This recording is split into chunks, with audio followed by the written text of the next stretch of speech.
Guntur collectorate ఎదుట రైతు సంఘాలు, వ్యవసాయ కార్మిక సంఘాలు గురువారం సత్యాగ్రహ దీక్షలు నిర్వహించాయి. విశాఖ ఉక్కు ప్రైవేటీకరణను వ్యతిరేకిస్తూ ఈ కార్యక్రమం జరిగింది. ఇందులో భాగంగా రైతు సంఘం జిల్లా అధ్యక్షులు, కార్యదర్శులు కంచుమాటి అజయ్ కుమార్, కొల్లి రంగారెడ్డి మాట్లాడారు. అనేక పోరాటాల ఫలితంగా సాధించుకున్న విశాఖ ఉక్కును ప్రైవేటీకరణ చేయడానికి వీల్లేదని, అలా చేస్తే ఉద్యమాన్ని ఉధృతం చేయవలసి ఉంటుందని హెచ్చరించారు.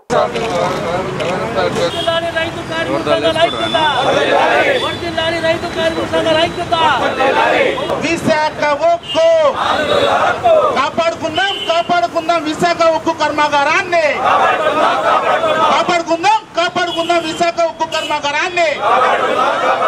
ప్రభుత్వ రంగ సంస్థగానే, ప్రభుత్వ రంగంలోనే విశాఖ ఉక్కు కర్మాగారాన్ని, ప్రభుత్వ రంగంలోనే. మేది ఎవడురా విశాఖ ఉక్కు, విశాఖ ఉక్కు, విశాఖ ఉక్కు. ప్రభుత్వ రంగ సంస్థల్ని, ప్రభుత్వ రంగ సంస్థల్ని, విశాఖ ఉక్కు కర్మాగారాన్ని, విశాఖ ఉక్కు కర్మాగారాన్ని, విశాఖ ఉక్కు కర్మాగారాన్ని. గత 3 రోజుల నుంచి విశాఖ ఉక్కు ప్రైవేటీకరణ ఆపాలని చెప్పేసి యువజన, విద్యార్థి, కార్మిక సంఘాలు, ఈ రోజున రైతు సంఘాలు అన్నీ కలిసి కూడా గుంటూరులో దీక్ష చేస్తున్నాం.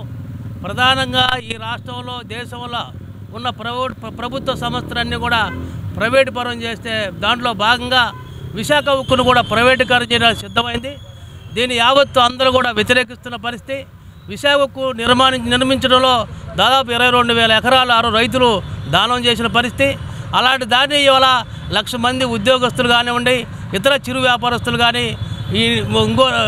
ఇండైరెక్ట్గా దాని మీద లక్షలాది మంది ఇవాళ ఉపాధి పొందే అవకాశం ఉన్న విశాఖ ఉక్కును ప్రైవేటీకరణ చేయడం చాలా దుర్మార్గం. ఒకవైపున కేంద్ర మంత్రి మేము ప్రైవేటు పరం చేయట్లేదంటారు, ఒకవైపున ఉద్యోగస్తులు తీసేస్తారు, మరొక వైపున ఉత్పత్తిని కూడా సగం తగ్గించేశారు. అందువల్ల ఇది విశాఖ ఉక్కుని పూర్తిగా ప్రైవేటు పరం చేయడానికి సిద్ధం చేశారు. ఇది కుట్రగా దీన్ని చేయాల్సిన అవసరం లేదు, ప్రజలకు తెలియజేయాలా. ఈ పార్లమెంట్లో కూడా చర్చ జరగాల. ఎందుకు ప్రైవేటు పరం చేస్తున్నాం, దీన్ని ఎందుకు మరి ప్రభుత్వ రంగ సంస్థకు ఉండట్లేదు అని చెప్పాల్సిన పోయి దీన్ని అడ్డగోలుగా దొడ్డిదారులు మరి అనగదొక్కే విధంగా ఉద్యమాలు జరుగుతూనే ఉన్నాయి. గత 13 నెలల నుంచి విశాఖ ఉక్కు ప్రైవేటీకరణకు వ్యతిరేకంగా పోరాటం జరుగుతుంది. దాంతో భాగంగానే మరి విద్యార్థులు, యువజనులు, మేధావులు 1వ తారీఖు ప్రారంభం జరిగింది.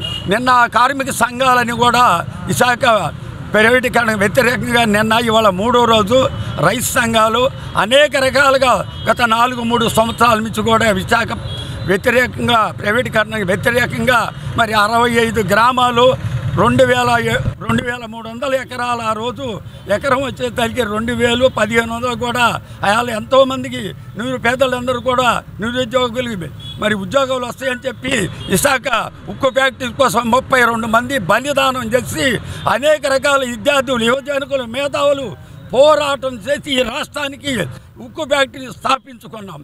మరి నరేంద్ర మోడీ 2014లో అధికారం వచ్చాడు. 2014, 2019, 2024 వచ్చింది. మరి ఆయన వచ్చిన తర్వాత ఒక్క ఫ్యాక్టరీ కూడా, ఒక్క ప్రభుత్వ సంస్థలు ఒక్కటి కూడా నియమించాల. మొత్తం కూడా ప్రైవేటీకరణ చేస్తున్నాడు. అనేక రకాలుగా జాతీయం చేయాలని అనేక రకాల పోరాటాలు చేసి సాధించ ఈ రాష్ట్రంలో ఉన్న ఏకైక ఉక్కు ఫ్యాక్టరీని కూడా ప్రైవేటీకరణ చేయడానికి మరి అట్లాంటి భారత కమ్యూనిస్ట్ పార్టీలు, అనేక రాజకీయ పార్టీలు, అన్ని పార్టీలు కానీ వేగం చేసి ఈ ఉక్కు ఫ్యాక్టరీకి నిలుపుదల చేయడానికి ప్రయత్నించారు. దాంతో భాగంగా ఇవాళ చంద్రబాబు నాయుడు మొన్న గతం ఏం చెప్పాడు, నరేంద్ర మోడీ గారు ఉక్కు ఫ్యాక్టరీకి అనుకూలం, వ్యతిరేకం అని మాట్లాడాడు. ఈయన అధికారం వచ్చి కూడా ఇవాళ కూడా దాన్ని ఖండించట్లా.